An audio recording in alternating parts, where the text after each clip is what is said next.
Amém. Paz, galera, tudo bem? Eu estou aqui desde manhã e eu estou muito impactado com tudo que Jesus tem feito aqui na igreja, com vocês. Também estou muito impactado com o culto que acabamos de assistir. Na verdade, eu nem precisava pregar depois de tudo que eu ouvi hoje à noite. Mas eu quero compartilhar com você o que Jesus tem falado comigo, cara. Lembrando, eu escrevi um livro chamado Não Sei Discipular Anjos. Esse livro para mim é muito especial e ele para mim tem um resumo muito significativo da identidade de Jesus em relação à humanidade. Eu realmente acredito que Jesus não tem nojo da humanidade. Eu realmente acredito que Jesus, ele não saiu da sala do trono para discipular anjos. Jesus saiu da sala do trono para discipular homens que fediam a peixe. E após um microcontato com esses caras começaram a exalar o mais nobre perfume da inteligência humana. O resumo desse livro, eu sempre falo em uma frase: toda criança quer ser homem, todo homem quer ser rei, todo rei quer ser Deus, só Deus quer ser criança. E Jesus, então, quando ele encontra a humanidade, sobretudo caída, ele faz questão de devolver dignidade e honra. Essa é a identidade de Jesus sobre a humanidade. E um livro que eu lancei recentemente se chama Graça Ensandecida, Adoradores no Território Acadêmico. Esse livro para mim é muito especial porque ele traz o resumo de um rolê que eu fiz nesses últimos 10 anos em aproximadamente 580 instituições acadêmicas. Foram aproximadamente 80 mil estudantes universitários alcançados. E com isso eu vi a graça de Deus encontrando corações, cara, que, sem sombra de dúvidas, iriam rejeitar qualquer proposta de vida espiritual.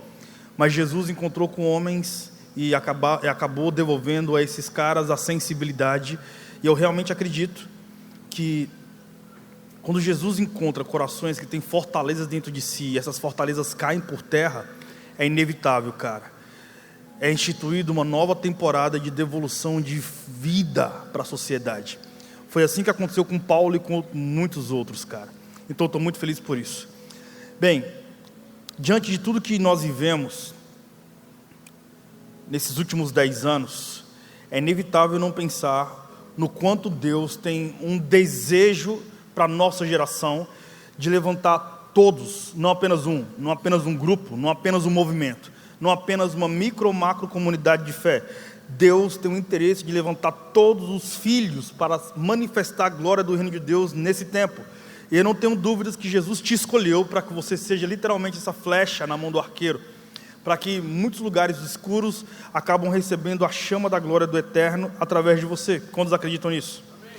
E eu acredito que, se você está aqui hoje, cara, nesse momento, eu acredito que Jesus também, ele está para transferir uma porção a mais, cara.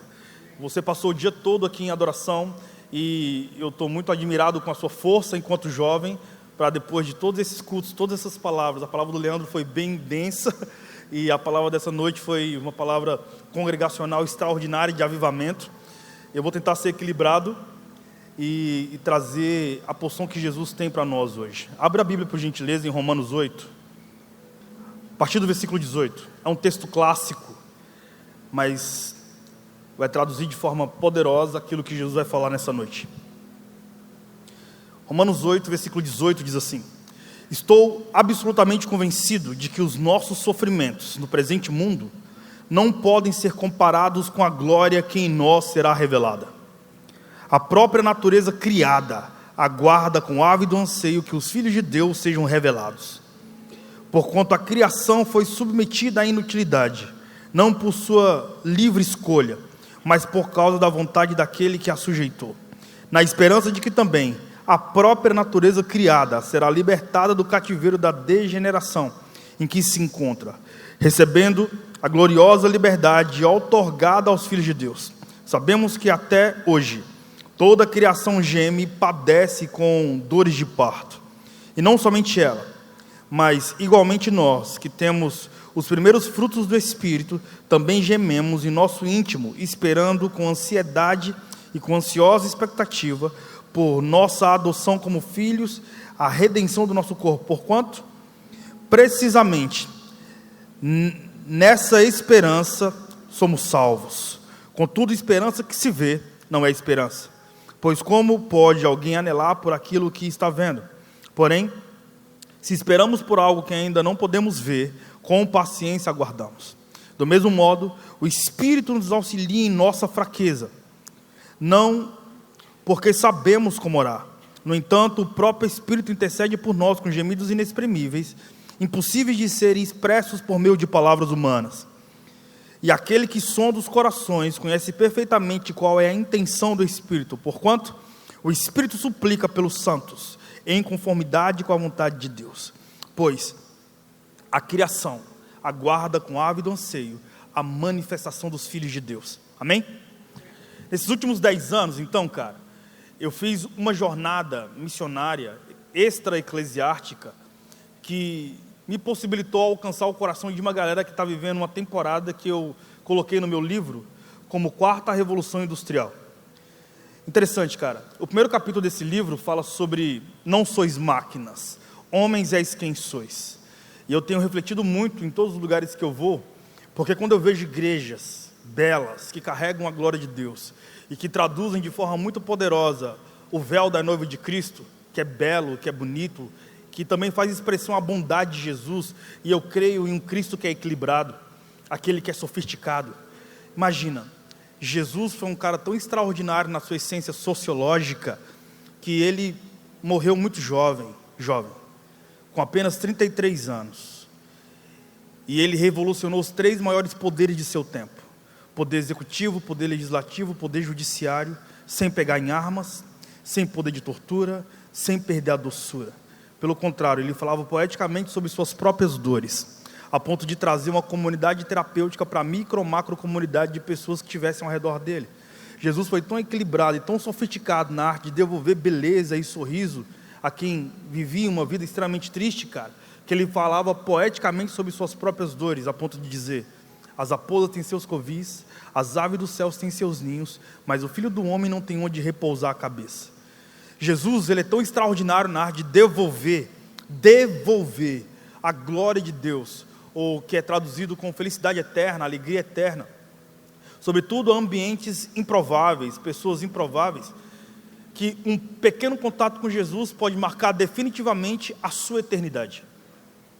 Jesus é aquele que encontra mendigos na eternidade e faz desses caras filhos de um reino poderoso. Por isso que eu tenho dito também, a mesa onde Jesus senta é a mesa onde se senta filho de princesas e filhos de escravos. Nessa mesa todos nós somos chamados de reino e sacerdotes. E na mesa onde Jesus senta é a mesa onde nunca falta pão, brother. Sempre haverá pão na casa do pão.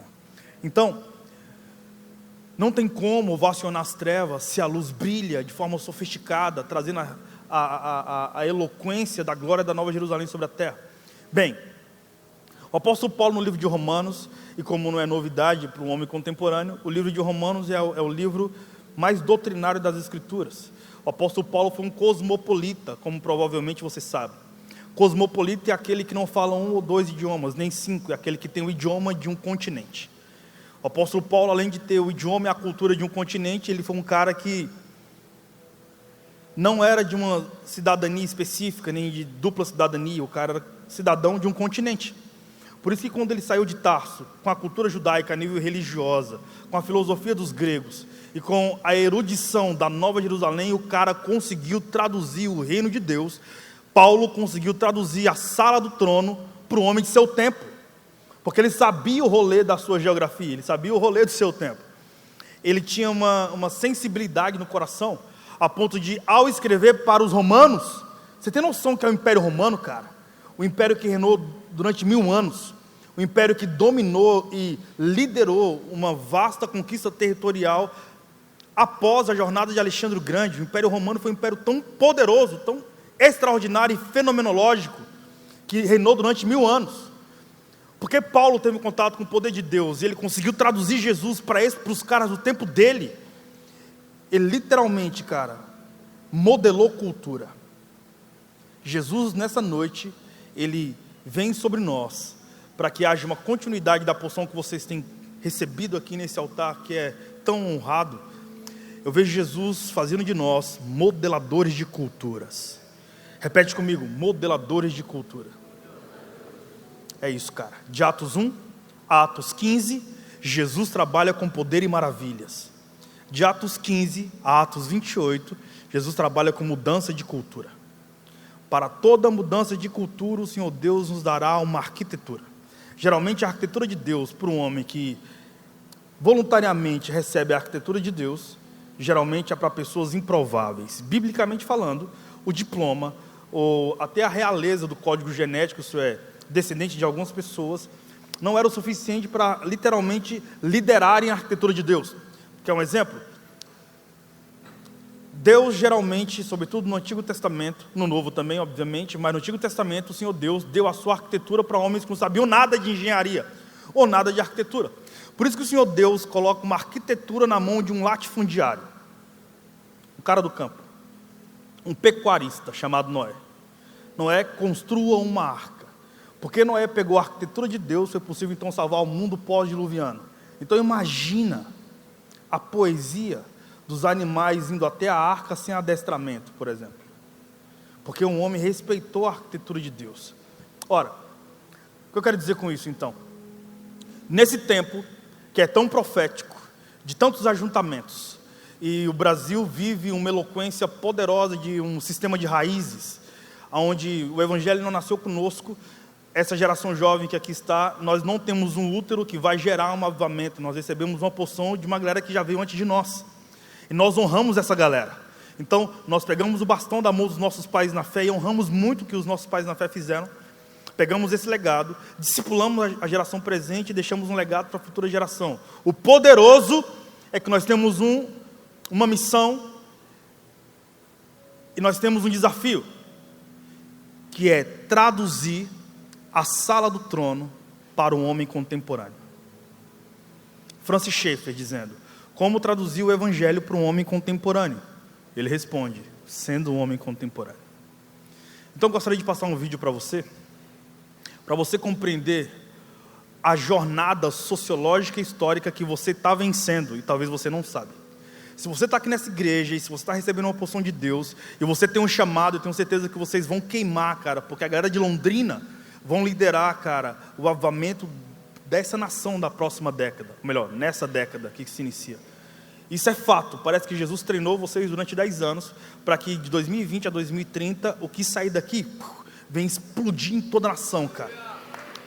E eu falo isso, parece que eu estou sendo profeta, né? Eu estou falando uma parada que é óbvia, é só olhar para vocês, cara. Vocês são uma lanterna que Deus vai usar para intimidar as trevas. E muitos profetas sem nome, heróis sem medalhas, que estão aí me ouvindo, mano, pode aplaudir Jesus. Muitos profetas sem nomes e heróis sem medalhas que estão aí me ouvindo, vocês receberam treinamento, ouviram os maiores homens de Deus dessa nação na última década. Muitos homens vieram para esse altar e falaram sobre o reino de Deus, vocês sentaram e ouviram. Eu sinto de Deus, Jesus lançando vocês. E vai ser um lançamento tão extraordinário que vocês já têm identidade no sistema de raízes. E cara, qualquer local que vocês pegarem, que vocês forem, o fogo vai seguir vocês. Amém? Parece que eu estou profetizando. Na verdade, eu estou te traduzindo. Amém? Então, vocês carregam, e eu vou falar especificamente para a igreja local hoje. Geralmente as minhas ministrações é tipo as cartas universais, né? Eu falo de forma global, mas hoje eu quero falar especificamente para vocês. Vocês já são modernos, cara.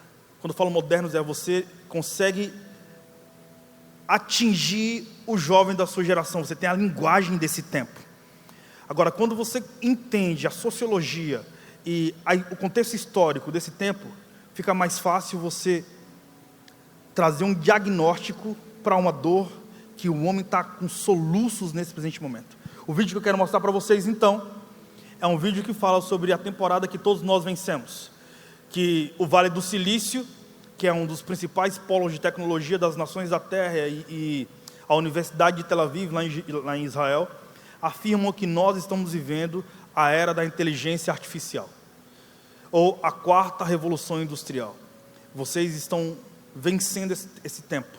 E por causa do avanço tecnológico tão significativo da sua geração, da minha geração, a primeira vez que um homem encontra um inimigo chamado suicídio ou depressão é o homem contemporâneo. Imagina que desde o período paleolítico, do homem primata até o homem contemporâneo, o único momento na história onde o principal inimigo da humanidade é a tristeza é a nossa geração. Qual geração? A geração que tem a imagem mais bela. A geração que vive pela imagem a partir da tela autorrelusiva. Se eu fizer uma pergunta bem básica, quantos aqui ficaram muito tristes acessando redes sociais? A ponto de querer desistir de acessar a rede social porque você se sente irrelevante quando você abre no Instagram e você diz, puxa cara, só eu que sou irrelevante na minha geração. Eu não sei se você já se sentiu assim. Isso é a consequência da 4ª Revolução Industrial. Então eu gostaria de mostrar um vídeo para mostrar para vocês aquilo que nós vencemos e estamos vivendo.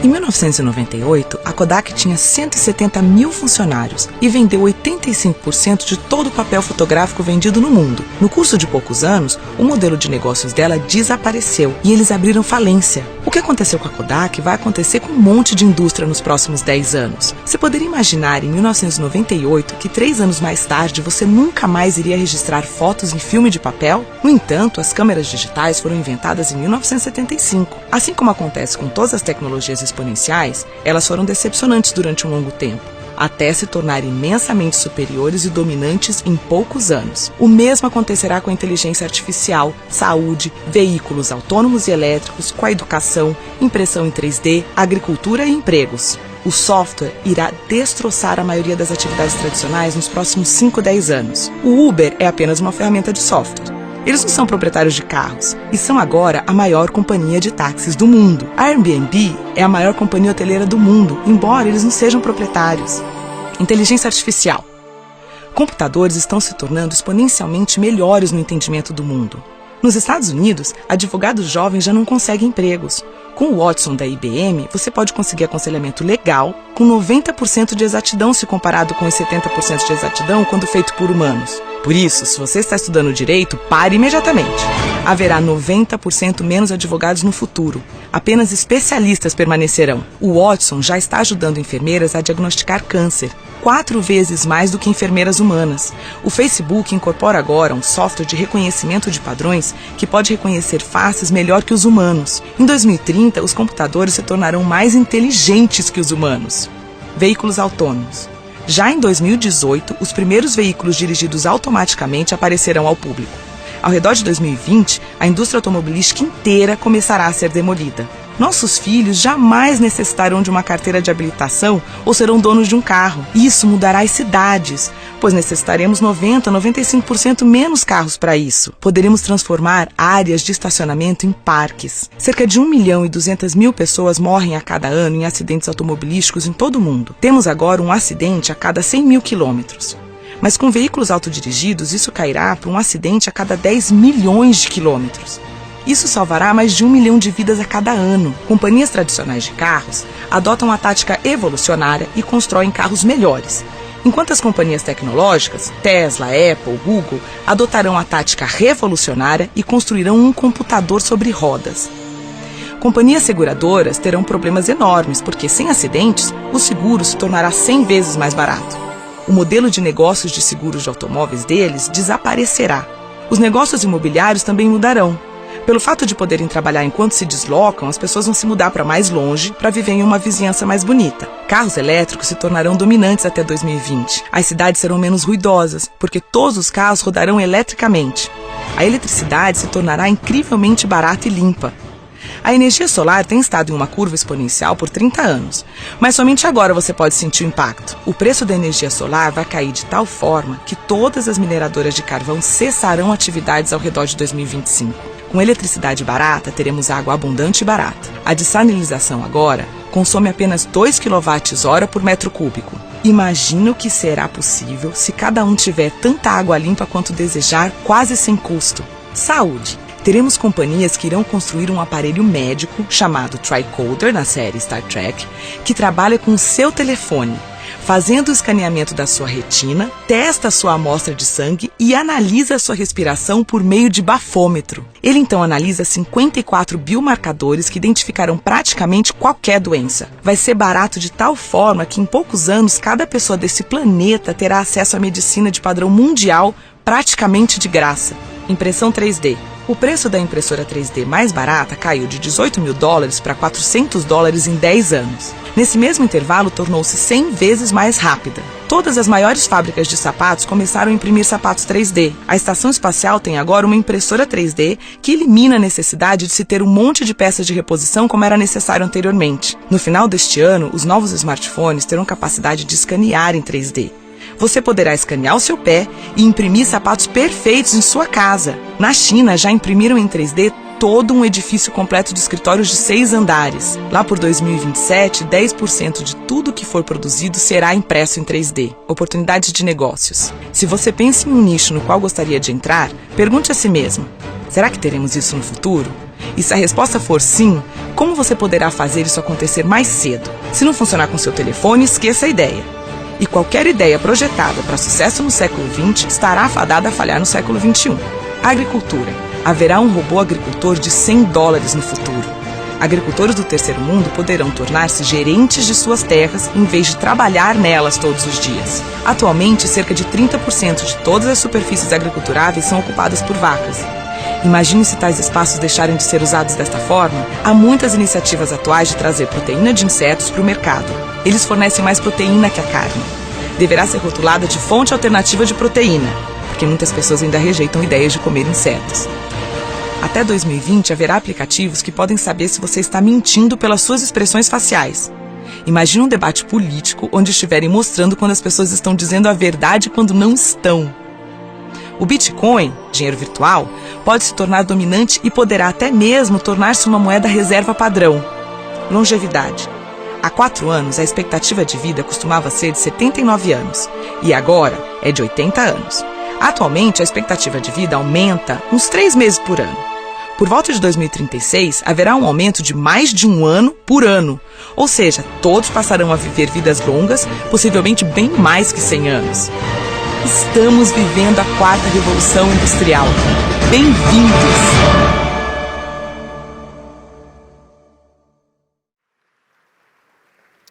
O avanço tecnológico aproximou pessoas de regiões distantes, cara. Facilitou o acesso às informações, expandiu o comércio, modernizou indústrias. No entanto, este cenário de constantes transformações tecnológicas gerou irremediáveis desgastes ao homem contemporâneo. Para você ter uma noção, a alma do homem contemporâneo está ficando cada vez mais desgastada diante do contato excessivo da 4ª Revolução Industrial, que é o contato com a inteligência artificial. Para você ter uma noção, para eu sair desse tópico também, de Alexandre o Grande, isso é, aproximadamente, de Alexandre o Grande até Karl Marx, um espaço histórico de aproximadamente 2.300 anos, nós não tivemos grandes avanços tecnológicos. Nós tivemos muitos avanços científicos e teóricos, filosóficos. Mas de Karl Marx, isso é, da primeira Revolução Industrial até o presente momento, o homem contemporâneo evoluiu a nível de tecnologia 1 bilhão de anos em tecnologia. 1 bilhão. Imagina, cara, que de Alexandre o Grande, de Karl Marx, até 2010, nós tivemos o advento do telégrafo, do telefone, do rádio, da TV preta e branca, TV a cores, computador, internet. Evoluímos aproximadamente 500 milhões de anos em tecnologia. De 2010 até 2020, isto é, essa última década, quem tinha 10 anos até 2010, hoje tem 20. Quem tinha 20 anos, hoje tem 30. Quem tinha 30, tem 40. Isto é, nessa última década, onde todos nós vencemos, nós evoluímos mais 500 milhões de anos, totalizando, então, 1 bilhão de anos em tecnologia. Ora, vivemos, então, o apogeu da tecnologia digital, mas muitos da nossa geração vivem a idade da pedra da sensibilidade humana. Sensibilidade, repete comigo, sensibilidade. A sensibilidade é uma das características de Jesus que é tão poderosa e fenomenológica que até uma mulher que era desonrada a nível social, sendo conhecida como uma pecadora, e por causa dessa palavra você traduz o que provavelmente ela seria, a sensibilidade de Jesus devolveu possibilidade de devolução de honra a uma mulher sem sensibilidade. Você sabe que o homem contemporâneo em grande escala, ele é muito apático. Muitos de nós somos antipáticos. Todos nós, em algum momento, somos simpáticos. Simpatia, segundo a psicologia, é um sentimento sem produção, cara. É um sentimento sem efeito. Simpatia é a esmola dos sentimentos. Pessoas assassinam sendo simpáticas, violentam sendo simpáticas. O Evangelho nos convida a sermos empáticos, dentro, nos envolvermos. Como diz uma frase que eu tenho dito, que eu ouvi de um grande amigo e que tive a oportunidade de acrescentar, olha para mim, só é possível eu entrar em ti quando tu se esvaziar de ti, para que eu caiba em ti, para que sejamos nós. Só é possível tu entrar em mim quando eu me esvaziar de mim, para que tu caiba em mim, para que sejamos nós. Para quando sentarmos à mesa, você não me apresentar o pai que é teu, porque talvez o pai que é teu possa fazer com que eu me sinta órfão na casa do teu pai. Para que eu não venha te apresentar o pai que é meu, porque provavelmente você pode se sentir órfão na casa do meu pai. Que tal então ambos nos esvaziarmos, para quando sentarmos à mesa encontrarmos um pai que é nosso?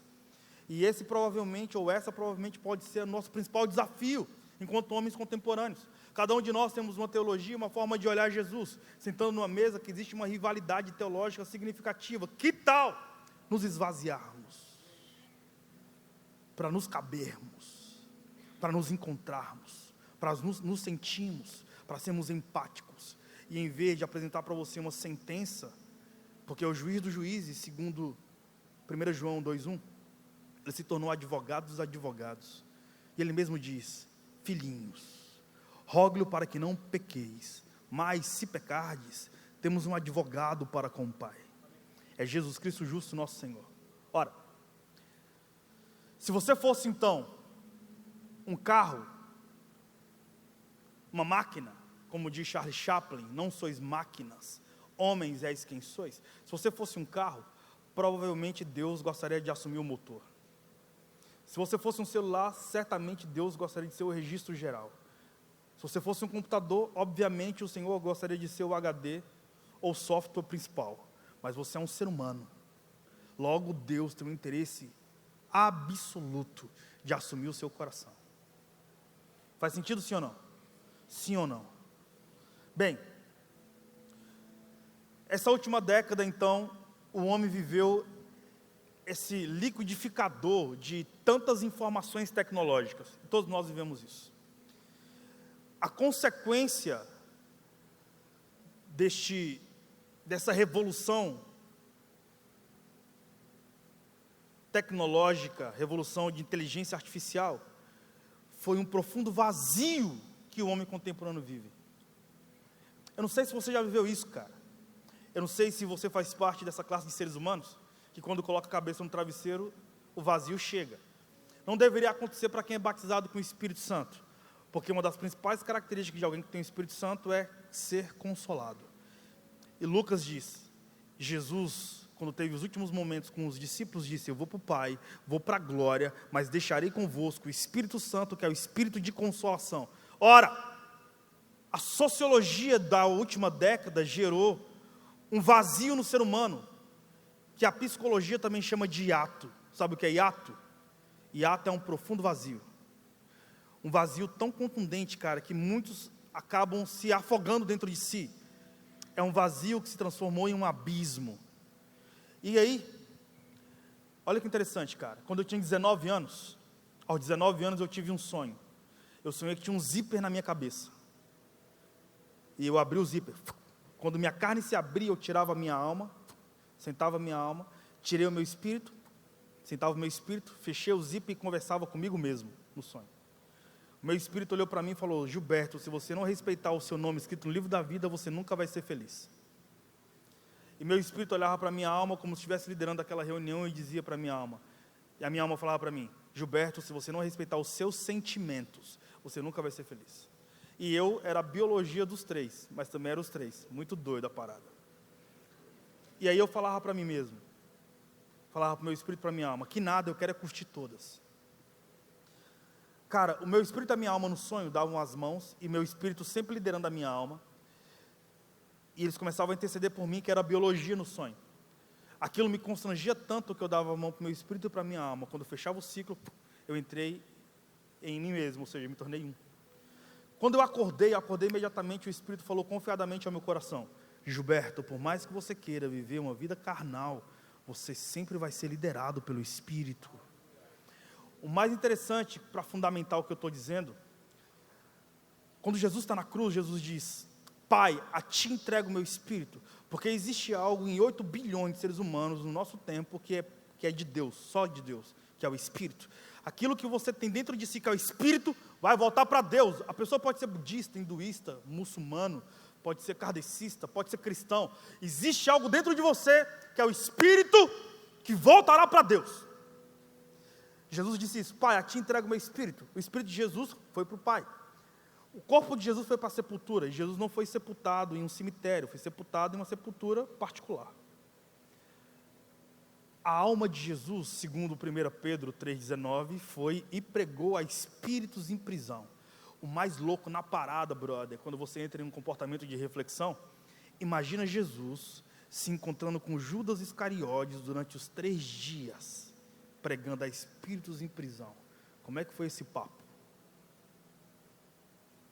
Eu tentei escrever um pouco isso, mas achei muito polêmico e decidi não publicar. Mas imagina, ou seja,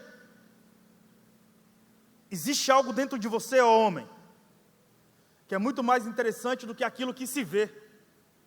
Porque a imagem não restaura a semelhança, mas a semelhança restaura a imagem, cara. Quando nós vivemos demais pela nossa imagem, eu tenho razão demais do que a minha imagem demonstra, porque a minha imagem carrega uma mensagem. Mas se a semelhança que está dentro de mim não reformar a imagem que eu tenho com a mensagem que eu carrego, eu vou ser uma assombração. E cara, é muito doido. Eu tive a oportunidade de palestrar para os sobreviventes da Boate Kiss em Santa Maria. Eu já falei essa história aqui, se não me engano. Quando eu tive contato com uma senhorinha que sepultou 4 filhos, eu a abracei e ela começou a chorar, eu comecei a chorar, ela não sabia que eu era pastor, ela me chamava de professor, porque eu estava ali para dar uma palestra. Eu abracei ela, tentando consolá-la, após desabafar, dizendo que havia sepultado 4 filhos que sofreu na catástrofe da Boate Kiss. Abraçando ela, ela falou para mim: professor, o seu abraço lembrou o abraço do próprio Deus. E eu falei para ela: sim, filha, esse abraço é o abraço do próprio Deus, porque eu sou o corpo dele. Quando eu compreendi a revelação do corpo de Cristo, é a cabeça do corpo de Cristo que libera a oxitocina, cara. O córtex cerebral libera 1 bilhão de substâncias fisiológicas que ativa, enfim, a substância do amor, que é oxitocina. Logo, é o córtex cerebral, é a cabeça do corpo que libera a substância do amor. O corpo não libera automaticamente a substância do amor, não ser mulher que tem útero, que é uma indústria poderosa de substâncias fisiológicas. Agora imagina um corpo desconectado da cabeça, é uma assombração. É aquele que nunca vai trazer amor, vai assombrar. Agora um corpo conectado com a cabeça, ele automaticamente vai traduzir o amor para todos que tiverem contato com ele. Imagina então que existe um intervalo entre a mente e o coração, ou entre o espírito e a alma. Existe um intervalo que se chama hiato. Se esse pequeno vazio não for preenchido por Deus, cara, o inimigo da alma vem e faz desse pequeno vazio um grande abismo. Aí você vai ver a Organização Mundial de Saúde afirmar que a primeira causa morte de jovens no Brasil é o acidente de trânsito. A segunda causa morte de jovens no Brasil é o suicídio. E muitos que morrem no acidente de trânsito, na verdade, estão suicidando-se. A primeira causa morte de estudantes universitários, acidente de trânsito. A segunda causa morte de estudantes universitários, suicídio. Primeira causa morte de estudante de medicina, suicídio. Existe um vazio que precisa ser preenchido. Agora olha para mim.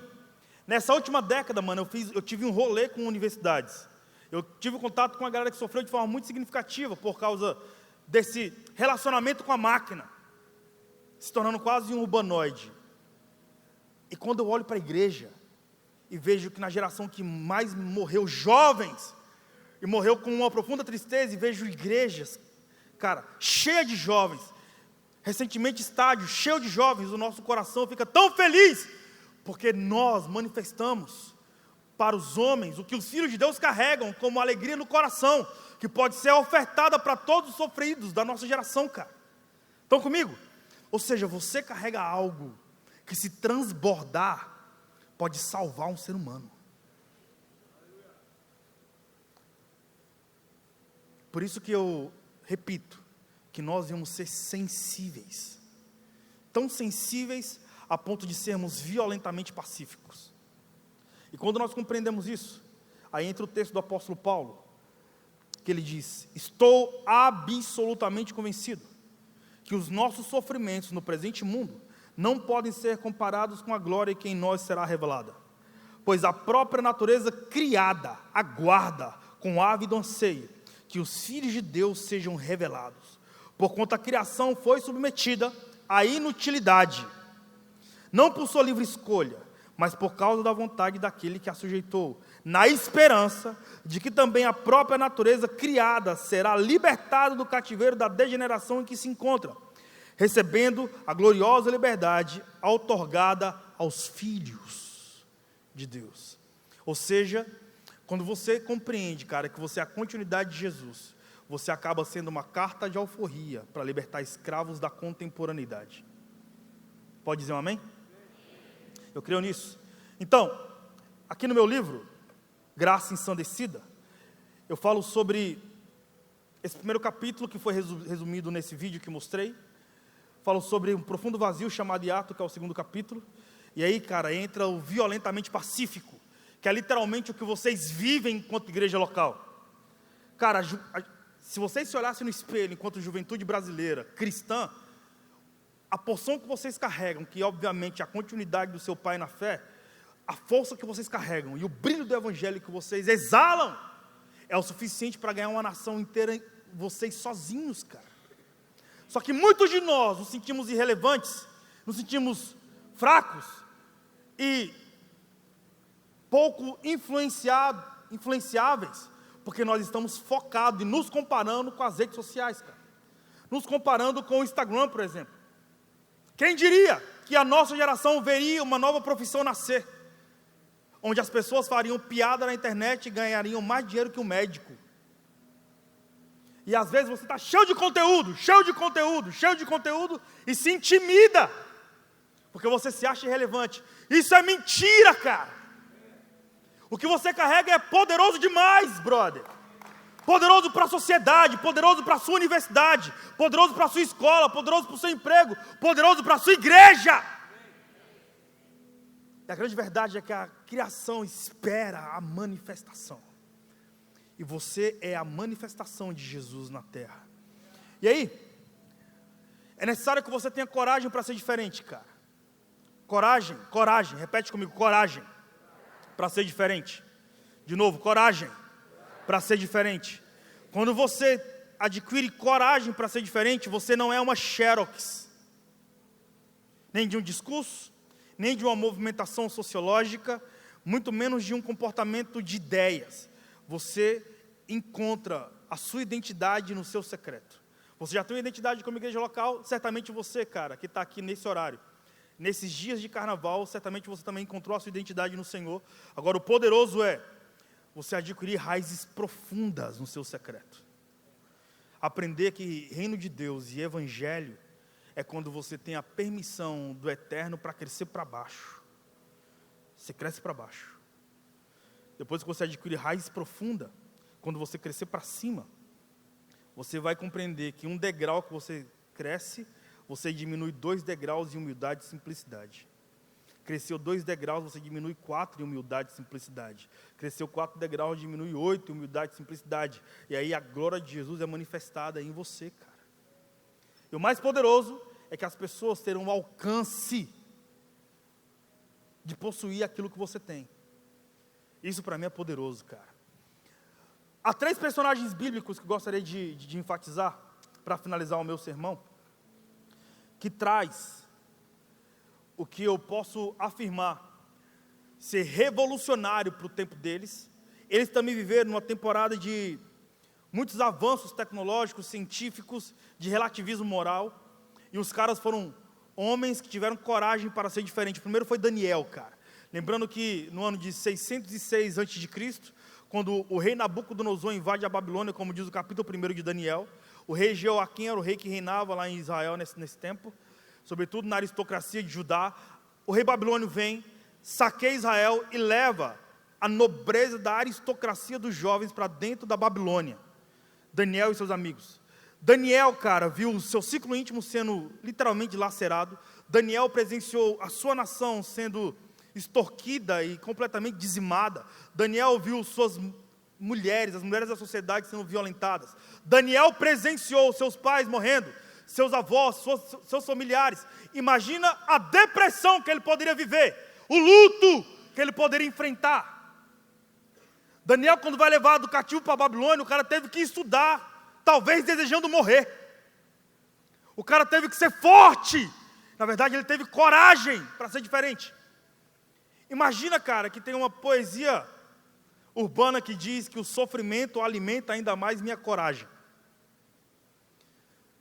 E por algum motivo, cara, quando você lê o Novo Testamento, você percebe que a sensibilidade do apóstolo Paulo foi escrita em cadeia. Já parou para pensar que Jesus foi um presidiário? Sim ou não? Sim ou não, irmão? Já parou para pensar que o apóstolo Paulo foi outro presidiário? Sim ou não? E João, na ilha do Mar Egeu, na ilha de Patmos, quando estava preso lá, ele também escreveu as cartas em cadeia. Ou seja, o foco de tensão e esse sofrimento terreno, mais poderoso na eternidade, produz tanta sensibilidade, que você vai ter palavras para trazer vida para corações sofridos, cara. Imagina então Daniel vivendo essa temporada de tristeza, e todo mundo festejando, e ele ainda em luto.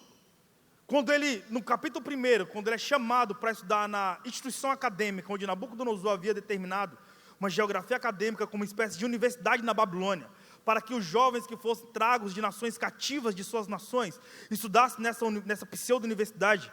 E esses jovens tinham que estudar a sociologia, a cultura, a antropologia, a filosofia e a economia local. Daniel fez questão de não comer das iguarias do rei, por 2 motivos. Primeiro, esse convite era um convite para participar de festas pagãs, onde deuses eram ovacionados e por causa de um relativismo moral que era uma realidade naquela época. E segundo, ele não tinha alegria para participar da festa das pessoas que haviam assassinado quem ele mais amava. Então ele decidiu comer daquilo que o próprio Deus dava para ele. A Bíblia diz que o cara teve coragem para ser diferente. Em que tempo? Em um tempo muito semelhante ao nosso. Ele foi levado cativo para a Babilônia, mas o cara decidiu ser liberto na alma. Um sofrimento visível, mas a alma liberta. E que nós venhamos ser assim, cara. Nós pulamos o culto que foi extraordinário, cara, mas que nós também venhamos ser libertos dentro de nós, mano. Encontrar beleza e ser jardim para alguém, mesmo que você esteja atravessando um vale. O mais interessante no vale são os picos e vales. Porque Deus sempre vai te dar a oportunidade para você atravessar um vale. Quando você atravessa um vale, você tem a oportunidade de vir uma temporada de alpinismo. Você sai do vale e entra em alpinismo. Você enfrenta os inimigos do vale, agora os inimigos do topo, quando você está no alpinismo. Quando você chega no topo, você olha para trás, Deus já te deu a possibilidade biográfica, da sua autobiografia, de você ter dominado o vale e um alpinismo. A vida não para, você tem que conquistar agora um outro topo. Para você conquistar um outro topo, você tem que descer outro vale. Você desce um vale, você vive a estabilidade do vale, conquista os inimigos do vale, só que você já tem a experiência do vale anterior. E aí você vive outra temporada de alpinismo. E você já tem a experiência do alpinismo anterior também. Você encontra novamente os inimigos do topo, os inimigos do vale. Quando você domina o topo, a vida não para. Aí você vai ter que descer um outro vale para você alcançar um outro topo, e assim sucessivamente. Por quê? Porque Deus sempre vai te dar o seu destino, vai dizer, cara, você vai chegar lá. Mas Ele nunca vai dizer o seu processo. Ser fiel no processo é um desafio para todos nós, cara. Por isso, que a maior viagem que um ser humano pode fazer tem uma distância de 44 centímetros. É literalmente a distância de um palmo. É a distância entre a mente e o coração. Quando nós conseguimos concluir essa jornada, brother, nós temos coragem para ser diferente. Daniel, então, porque perseverou na jornada dele, a Bíblia diz que o cara teve tanta coragem para ser diferente, que ele, ao finalizar o tempo em que ele deveria estudar e que ele deveria ser aprovado pelo rei Nabucodonosor, a Bíblia diz que Nabucodonosor, após de avaliá-lo, viu que ele era 10 vezes mais sábio do que todos os sábios da Babilônia. Mais erudito e mais inteligente do que os cientistas de seu tempo. Porque Daniel teve coragem para ser diferente, viveu também num tempo de profundas transformações sociológicas. Da mesma forma, Estevão. Repete comigo, Estevão. Estevão foi o pai do movimento de missões do livro de Atos, cara. Estevão foi o cara que foi separado pelos 12 para ser diácono. Sabe o que significa a palavra diácono? Diácono significa mordomo. Jesus andava, os historiadores afirmam sobre isso, Jesus andava com a multidão de aproximadamente 30 mil discípulos, entre 15 mil e 30 mil discípulos. Desses, 70 eram responsáveis para gerenciar a multidão. Desses, 12 eram mais próximos. Desses, 3 eram mais íntimos. O fato é que, provavelmente, os 70 discípulos de Jesus, possivelmente, eram formados por viúvas e por órfãos. Mas homens cheios do Espírito Santo. A Bíblia diz que, Atos capítulo 6, afirma o seguinte, que o reino de Deus se expandiu pela Judéia, Samaria, Jerusalém, e começou a alcançar outras geografias. E a Bíblia diz que as viúvas do movimento helenista começaram a reivindicar, e porque elas não recebiam a refeição diária, elas começavam a tretar com as senhoras que falavam hebraico e aramaico, brother. Ou seja, era uma treta intelectual. O movimento helenista era a continuidade da jornada filosófica e cultura grega. A Bíblia diz que o reino de Deus avançou de tal ponto, a tal nível, cara, que as senhoras gregas começaram a ter um contato com os 12. Os 12 não conseguiram solucionar o conflito intelectual que as senhorinhas tinham em seus questionamentos. Por isso que também eles separaram 7 jovens, cheios do Espírito Santo e de sabedoria, e que tinham capacidade para solucionar esses conflitos. A Bíblia diz que 7 foram separados. Entre os 7, Estevão foi um dos caras. Estevão, ele foi tão extraordinário na arte de solucionar conflitos gregos, conflitos de senhoras helenistas, que o reino de Deus se expandiu a tal ponto, cara, que milagres poderosos eram evidenciados. Quem foi Estevão, então? Pai do movimento de missões do livro de Atos, porque foi um dos primeiros a pregar para gregos. E a Bíblia diz que muitos de Alexandria, lembrando que Alexandre o Grande, que é o pai do movimento de conquistas territoriais, ele conquista 188 cidades alexandrias. Dessas cidades que Alexandre o Grande conquista, ele deixa pigmentações da cultura grega. A Bíblia diz que os alexandrinos, as pessoas de Alexandria, saíam de Alexandria, que ficava no Egito, quando Alexandre o Grande se tornou faraó, quando conquistou o Egito, a galera saía de Alexandria para rivalizar contra Estevão. As pessoas também saíam da Cilícia e da Ásia, de Cirene, para disputar com Estevão. E a Bíblia diz que Estevão foi um cara tão relevante numa época de tanto avanço tecnológico, filosófico, que o cara teve tanta coragem para ser diferente, que ele foi levado para dentro de um sinédrio. Quando ele chega no sinédrio, ele como diácono, versículo 15 do capítulo 6 de Atos afirma que quando a galera olhava para o rosto de Estevão, via que o seu rosto era como o rosto de um anjo, cara. Quem foi Estevão então? Ele teve tanta coragem para ser diferente que ele foi um diácono com cara de pastor. Foi um anjo. E ele não teve, medo de enfrentar dificuldades, dos avanços de tamanhas transformações de seu tempo. E a Bíblia diz também, cara, que ele fez um discurso tão poderoso, que o discurso de Atos 7 é tão extraordinário, cara, que você vai ter o discurso mais erudito, o discurso que devolve a honra aos pais na fé. Ele foi levado para o sinédrio, acusado de desonrar a geração passada. Quando ele devolve a honra para Abraão, Isaac e Jacó, para Moisés, profetas maiores e menores, e quando ele chega até Jesus, você vai encontrar 53 versículos de profunda erudição bíblica veterotestamentária, do Antigo Testamento. A Bíblia diz, cara, que a galera que ouvia Estevão, colocava os dedos sobre os ouvidos e rangia os dentes. Estevão teve tanta coragem para ser diferente, que ele nos ensina a como ter um chamado de forma espiritual e sendo honesto biblicamente falando. Então a pergunta, quantos aqui tem um chamado? Quantos aqui tem um chamado? Quantos aqui acreditam que o Senhor vai te lançar? Nós acabamos de cantar, vem com Josué lutar em Jericó, brother. Estava todo mundo pulando. Então, Estevão nos ensina que antes de você ter um chamado público, você precisa ter um chamado no secreto. Antes de ele exercer algo, ele já exercia. Antes dele ser evidenciado publicamente, o cara já era incrível na arte de trazer assistencialidade para aquelas mesmas senhorinhas. Regra número 1, então, para que tenha um chamado: viva no secreto. Seja fiel no secreto. Antes de ser pastor, seja pastor. Antes de ser alguém que evidencia um chamado no Senhor, exerça, ou melhor, antes de você ser reconhecido publicamente falando. Então ele exerceu algo no secreto. Fase 2 do ministério de Estevão, ele foi reconhecido. Fase 3 do ministério de Estevão, ele foi caluniado. Fase 4 do ministério de Estevão, o cara foi apedrejado, brother. Estevão foi um cara tão poderoso, ou seja, ele teve tanta coragem para ser diferente, que ele não recuou em nenhum momento, o cara foi ousado demais. E eu ouso em dizer que Estevão sozinho foi maior do que os 12 juntos, por ter enfrentado algo, cara, que foi uma continuidade do próprio ministério de Jesus. Lembrando que Jesus, ele demorou 30 anos para ser o Cristo. Jesus foi o cara que trabalhou a vida inteira com prego e um martelo, o mesmo instrumento que iria torturá-lo no madeiro.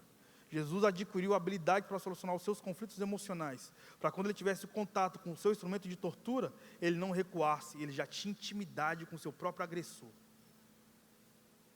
E o mais interessante é que Jesus, ele passa a vida toda dele no seu ministério, mas ele não abandonou Maria, e Maria também não o abandonou.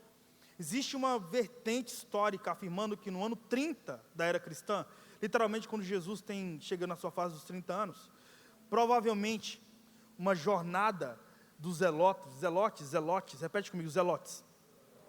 Zelotes eram uma espécie de movimento revolucionário que tentava trazer independência de Israel em relação ao Império Romano.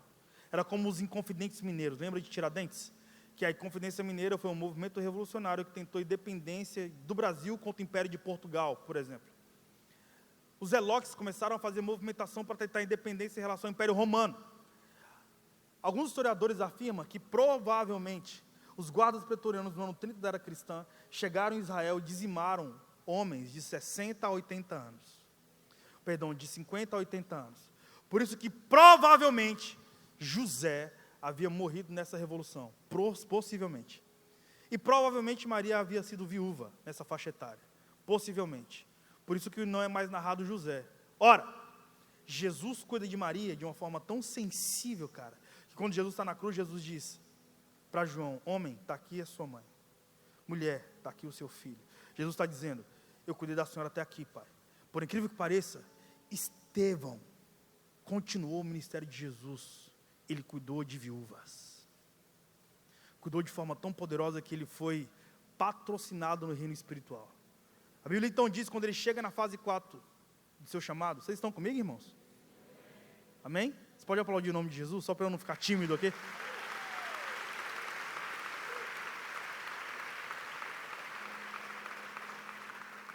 Estão comigo? Bem, quando Estevão chega na fase 4 do seu chamado, do seu ministério, que é o apedrejamento, ele ignora as pedras. Então, se você tem um chamado, cara, e você está vivendo uma fase que você já foi reconhecido, porque você já fazia algo, e depois você foi caluniado, e Estevão afirma, ou melhor, a biografia de Estevão afirma, que ele é apedrejado. Quando ele chega nessa fase, Estevão me ensina como viver essa temporada, cara. Estevão ignora as pedras, e pedras são acusações. A Bíblia diz que ele ignora as pedras e ele olha para o céu.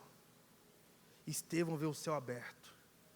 Na temporada do apedrejamento, Estevão olha para o céu e vê Jesus ao lado de Deus. Ou seja, Estevão abriu o céu para a futura geração, cara. Quem foi Estevão? Um cara que teve coragem para ser diferente. Ele foi o pai do movimento de missões, como falei, porque ele foi o primeiro a pregar para gregos. Se Estevão não tivesse morrido, provavelmente, ele teria sido o cara que iria pregar para os coríntios. Ele que provavelmente seria o cara que iria pregar para os tessalonicenses. Era Estevão que era para pregar, cara, em Éfeso. Era Estevão que foi escolhido para ser o representante de Deus para os gregos. Porque ele já fazia isso com as senhoras do movimento helenista, que eram gregas. Ora, a Bíblia diz, cara, que quando Estevão, lá no versículo 58 e 59 do livro de Atos, capítulo 7, a Bíblia diz que quando ele foi apedrejado, as testemunhas pegaram sua roupa e sua capa e colocou aos pés de Saulo de Tarso. Lembra do Antigo Testamento? Quando Elias foi o maior dos profetas maiores, E a jornada de Elias foi tão fenomenológica que, cara, ele teve uma porção como nenhum outro profeta. E como eu também gosto de dizer, Elias foi muito intenso e muito moleque doido, cara. Quando ele desafiou sozinho 850 profetas de Baal e Avera. Sozinho! Fala para mim se essa história não parece folclórica. Parece um folclore. É tipo a história de Moisés. O povo fica 400 anos clamando por um libertador, 4 séculos clamando para que Deus ouvisse as orações. Deus responde a oração de 4 séculos enviando o Senhor gago com cajado na mão. Quase folclórico, mas bíblico, divino, fenomenológico, porque é a história de Deus com os homens. Uma parada impossível, só pode ser de Deus. Impossível, é impossível. Mano, só pode ser Deus. E é assim que Deus trabalha. Então, Elias foi esse cara, mano, que desafiou sozinho 850 profetas de Baal e de Avera. E a Bíblia diz que ele colocou um altar. Você conhece a história clássica, bíblica. E ele olha para os profetas e diz: cara, já que o Deus de vocês é o Deus verdadeiro, então vamos entrar numa rivalidade nós aqui. Eu contra vocês, 850. E vocês vão orar, mano, a manhã toda. E se o Deus de vocês responder a sua oração, nós vamos colocar água nesse altar. Se o Deus de vocês responder a oração e fogo descer do céu e beber a água, é o Deus verdadeiro. Elias foi tão intenso, brother, que quando ele viu que os profetas estavam orando, e deu meio-dia, ele começou a zoar os caras. Ele falou: ei, mano, ô, brother, ora mais alto, irmão, porque teu Deus deve estar no almoço. Ora mais alto aí, irmão, porque teu Deus deve estar dormindo. Imagina que quando ele começou a orar, mano, ele falou: agora é minha vez, brother. Sozinho, quando ele começou a orar, a camada de ozônio se abriu. Mano, fogo desceu do céu, uma espécie de redemoinho, sei lá, mano. Eu imagino C.S. Lewis narrando a parada. Os 850 profetas olhando para a eternidade, para o céu, tipo com a cara de imbecilidade. E o fogo vindo, mano, e bebendo a água, e Elias, tipo, com aquela cara de moleque doido. Tipo bem pentecostal. A Bíblia diz que depois que isso acontece, Elias sozinho assassina os 850 profetas ao fio da espada. Que loucura, mano. Não parece folclórico?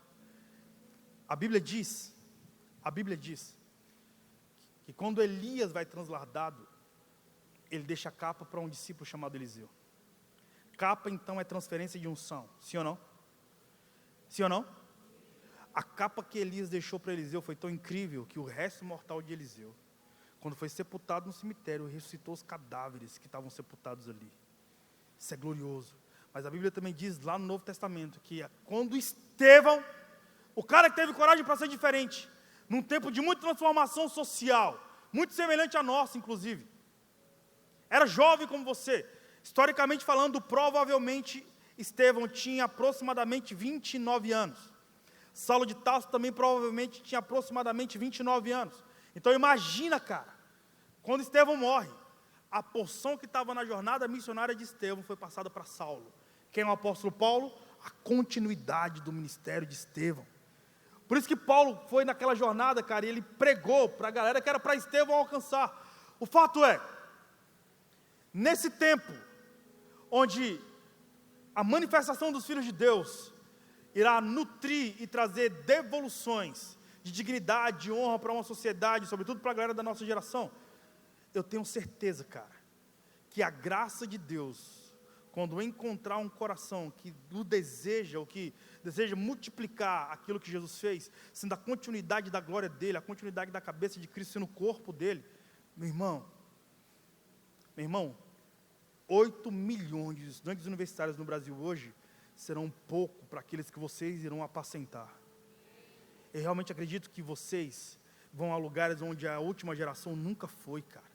Vocês irão falar o que nós nunca falamos, o que a galera que pregou nessa última década nunca alcançou. Por que você crê nisso, cara? Porque quando eu vejo a força que vocês têm, e o alimento que vocês carregam como suprimento para a sua vida e para a futura geração, brother, não tem como errar. Pelo contrário, mano, é como se, lembra de Jesus? Existe uma galeria nos heróis da fé, galeria dos heróis da fé.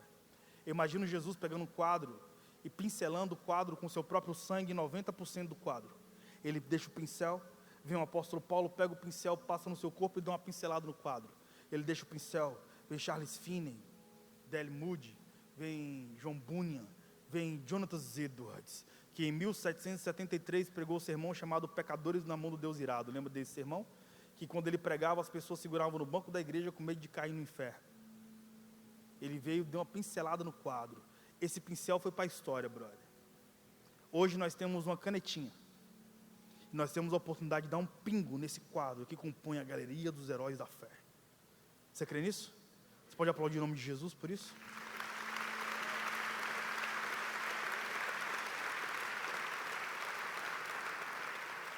Logo, a graça ensandecida, a graça de Deus não somente reedita biografias, mas também absolve sentenças de morte no apogeu dos abismos existenciais de toda uma geração, devolvendo dignidade e honra. Ela é tão incompreensível, essa graça de Deus é tão incompreensível, cara, para nós seres humanos, que somente podemos contemplá-la ao decorrer da história. A graça de Deus reedita biografias. Olha para mim. A graça de Deus reedita biografias. Nesse livro, eu conto a história de Anthony Ray Hinton. E essa história é uma história que mexe muito comigo. Hinton foi o cara que passou 30 anos no corredor da morte. Ele foi condenado por um crime que nunca cometeu. Em 1989, ele tinha 29 anos. E ele foi confundido com um assassino, lá no Alabama, ele sendo negro. E quando ele vai preso, ele vai para o corredor da morte e ele é sentenciado à cadeira elétrica. Ele passa 3 décadas de sua existência, vendo internos do corredor da morte suicidando. Em uma geografia que foi construída para ser impossível de haver suicídio. Como as pessoas suicidavam então? Elas batiam a cabeça na parede até a cabeça literalmente explodir. E ele mesmo afirma, e ele tem uma biografia. Eu vi a história de Anthony Ray Hinton no programa da Oprah. E fiquei tão interessado que escrevi sobre ele e coloquei nesse livro. Esse cara, ele acreditava que em algum momento da sua história ele seria liberto. Algo que seria impossível segundo a jurisprudência americana. E ele traz os relatos numa autobiografia chamada O Sol Ainda Brilha. E ele diz assim: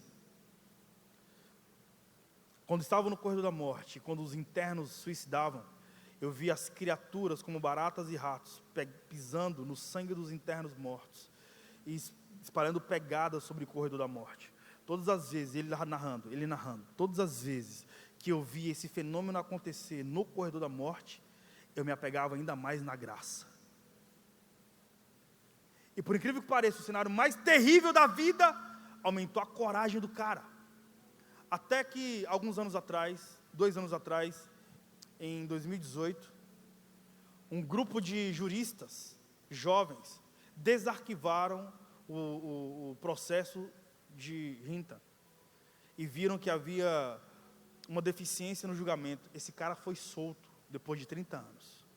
Na entrevista que ele dá, no dia que sai, ele diz: eu sempre me apeguei na graça de Deus que reeditou minha biografia. Mano, você tem noção que o poder do Evangelho tem essa sensibilidade de transformar histórias tristes e sórdidas em poesias literalmente? Literalmente. Fazer da sua vida uma carta de alforria, mas também um processo prático de devolução de possibilidades. Uma outra história que está no meu livro é a história, e é muito legal, é a história de Tamires e Ricardo. Tamires é uma mulher que passou 10 anos, e está todo no meu livro, ok? Por isso que eu vou falar. Ela passou 10 anos sendo lésbica, ela foi casada durante 10 anos com uma mulher, e ela tinha um comportamento muito agressivo, ela mesma narra sobre isso. Tamires foi uma mulher que vivia e patrocinava um relacionamento abusivo, a ponto de cortar com faca a própria companheira e cortar o rosto da companheira com caco de vidros. Ela tentou suicídio 5 vezes. Tamires não conseguiu suicidar, graças a Deus. A última tentativa dela foi tomando veneno de rato e ela ficou cada vez mais triste por ser impotente na arte de tirar a própria vida, até que ela desiste de tudo e decide ir a um retiro de jovens. Paralela à história dela, tem um rapaz chamado Ricardo. Ricardo é lá do interior de Minas Gerais e ele passou mais de 20 anos na homossexualidade e vivia uma vida intensamente promíscua. Ricardo também tentou suicídio algumas vezes e quando ele não aguentava mais, ele saiu da cidade dele, porque ele era abusado por alguém da sua família, filho de pastor, e ele decidiu sair daquela situação, porque ele não aguentava mais, até que ele vai para o Rio de Janeiro, e desistindo da vida, decide ir para um retiro de jovens. Tamires e Ricardo se encontraram no mesmo retiro de jovens e não se conheceram, e começaram a ouvir a palavra de Deus. O Senhor começou a transformar o coração desses caras, dentro do retiro, e ambos não se conheciam. O Ricardo decidiu firmar um relacionamento com Deus, Tamires ainda continuava casada com a companheira dela. O Ricardo começou a receber um discipulado com uma mãe na fé. Mano, eu amo mães na fé. Senhoras de coque. De verdade, eu amo essas senhoras. Eu tenho uma pastora chamada Pastora Márcia. O sorriso da Pastora Márcia expulsa demônios, cara. Pureza. Eu sou mais conectado à pureza do que com talentos. Talento não é tudo. Mas a pureza pode transformar o coração de uma fera, transformando a fera numa bela. Literalmente a noiva de Cristo, lapidando o coração desse ser humano. E aí que o Ricardo começou a ser apacentado pela pastora Lia Reis, lá do Rio de Janeiro. E Tamires começou a ter um contato com Jesus de forma muito mais poderosa e foi se intensificando. Moral da história. Ricardo, ele saiu de um processo de drogadição, isso mesmo, tão profunda, que ele começou a liderar os jovens da igreja local. Tamires nunca havia se relacionado com um homem de forma significativa. Ela começou a olhar para Ricardo e começou a se apaixonar pelo Ricardo. Ricardo começou a olhar para Tamires e se apaixonar por Tamires. Ricardo hoje é neurocientista, Tamires também. Ambos são pastores e ambos se casaram no dia 30 de novembro do ano passado. Eu tive a oportunidade de escrever a biografia deles nesse livro.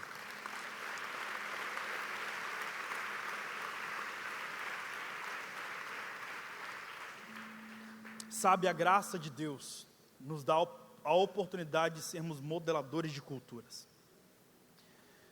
Para mim é muito difícil pregar depois do pastor Davi. Foi muito poderoso o que eu presenciei hoje aqui. E eu quero só motivar o seu coração dizendo que eu sinto no meu espírito, e sinto confiadamente no Senhor, e quero ser gentil ao traduzir a bondade de Deus nessa noite para o seu coração. Jesus te convida, cara, para você ser esse modelador de cultura. Para você chegar em micro ou macro geografias e literalmente ser a lanterna acesa de Deus em ambientes escuros. Jesus te convida, cara, para você ser tão bondoso no micro ou no macro contato com qualquer pessoa, que você pode transformar muitos corações de Tamires e Ricardos, só pelo fato de você falar sobre a bondade do Evangelho. Estou com o Hudson aqui. Conheço o Hudson desde 2002. Nós temos um contato com Jesus de forma muito intensa desde 2002. Fazem muitos anos.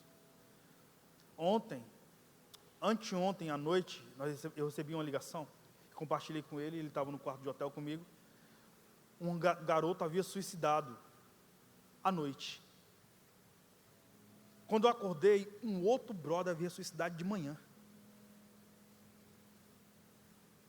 Em menos de 8 horas eu tinha orado por 2 pessoas que haviam me ligado, 2 pessoas diferentes, que haviam suicidado, orado pela família dessa galera. Ora, nós estamos aqui protegidos, cara. E nós estamos recebendo uma porção de Deus, para quando sairmos daqui, nós clarearmos um mundo que infelizmente está sendo assombrado pelas trevas. E você carrega a glória de Deus, mano, para gritar e, como foi pregado, as muralhas caírem. E o coração de uma galera ser impactado pelo poder de Deus. Por isso, eu digo a você nessa noite, Jesus te convida para ter coragem para ser diferente. Jesus te convida, cara, para você ser como Daniel na Babilônia. Jesus te convida para você ser como Estevão, cara, lá no capítulo 6 de Atos. Jesus te convida para ser como o apóstolo Paulo. Um cara intenso, incrível. Um cara que quando se converte, ele diz: estou indo para Jerusalém, sabendo que cadeias e prisões me esperam. E vou disposto a morrer, porque estou sendo guiado pelo Espírito. Um cara que não tinha medo, mano, de falar de Jesus para pessoa nenhuma. E quando falava de Jesus, falava da forma mais erudita, poderosa, sensível possível. Jesus é esse jovem que tem uma sensibilidade tão poderosa no coração, que encontrou um ladrão na cruz, e ele literalmente, cara, salvou um cara Aos 45 do segundo arrependido, salve perdoado é Dimas o bandido. Nós queremos colocar santos nos céus. Jesus faz diferente, cara. Jesus inaugurou o paraíso com ladrão. E o nome disso é graça. E eu sinto de Deus vocês sendo literalmente lançados para a nossa nação nessa próxima década. Essa é a única tradução que eu tenho desse tempo que eu estou aqui. Fique em pé em nome de Jesus.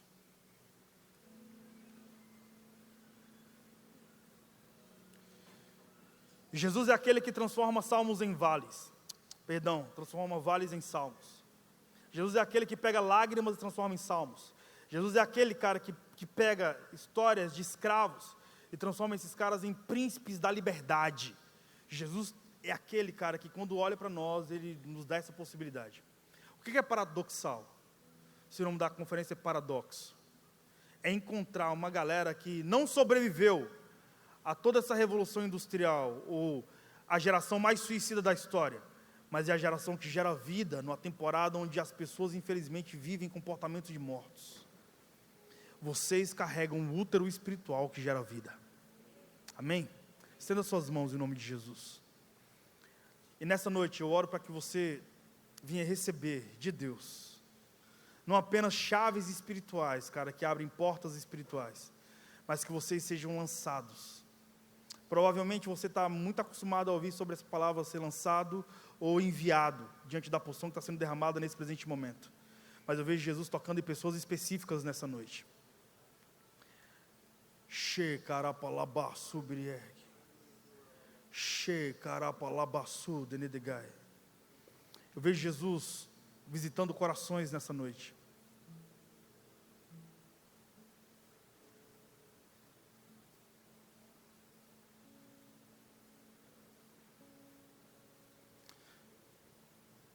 Eu vejo Jesus visitando corações, cara, de pessoas que, quando tem encontro com outras, tem um mais belo sorriso.